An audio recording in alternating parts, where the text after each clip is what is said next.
Facial appearance. Cheekbones or cheek bulges. For far too long, we have thought that the way you looked, your bone structure and facial shape has been purely genetic. It was that God-given, that genetic hand of cards that you were given that determined how you would end up looking. But the evidence is building up to strongly suggest that this isn't true. We can look at the skulls of our ancestors. For thousands upon thousands of years, we always had great bone structure. It's only a recent thing for people not to have great bone structure. Now what's going wrong? How can we see that, and can we do anything about it?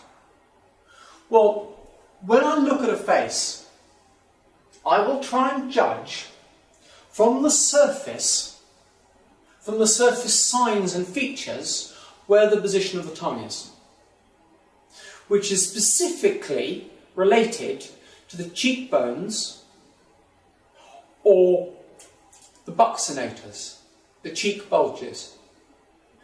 If the tongue rests between the teeth, then as you swallow, you either have to bite on the tongue or use your buccinator muscle, the cheek muscle. That muscle that was designed for when you were an infant to suckle. That's a muscle, and the more you use it, the bigger it becomes, like any muscle, by a huge margin. Now, if your tongue's between your teeth and you're not biting on it, you'll build up cheek bulges. Lots of people just think they have a chubby face. There's no fat there. There's a little bit of buccal, they have the buccal pad of fat, but that's not increased in size. It's about the same in most people, roughly. But it's their tongue going sideways. Because the tongue goes sideways, it needs to be reciprocated. Just try, without biting your tongue, put your tongue between your teeth and try and swallow. You'll need to use the cheeks. Well, if you use the cheeks all the time, they'll become bigger, like any muscle would become. But, of course, this area of your face here, this is supported by your tongue being up on the roof of your mouth.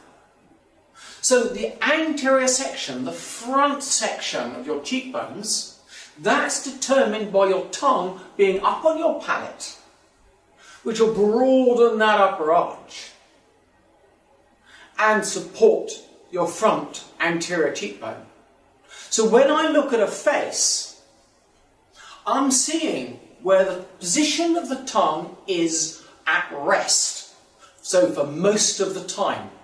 And if that tongue is up on the roof of the mouth, I'm going to see an anterior cheekbone. And if that tongue is down between the teeth, I'm going to see bulges on the cheeks. About slightly more than half the time, because some people will bite on their tongue and that will get a slightly different effect. But as a general rule, it's a quick assessment. So I'm trying to assess as many people's faces, and a good way of doing that to test me, to make me think, is whenever I'm on the tube, whenever I'm on the train, whenever I'm out on the street, as people walk by, I'm assessing their faces, I'm looking at the strength of the muscles and the position of the tongue. And that position of the tongue, that's going to determine the likelihood of you getting cheek bulges or cheekbones. And that's determined on your posture predominantly, but also your function.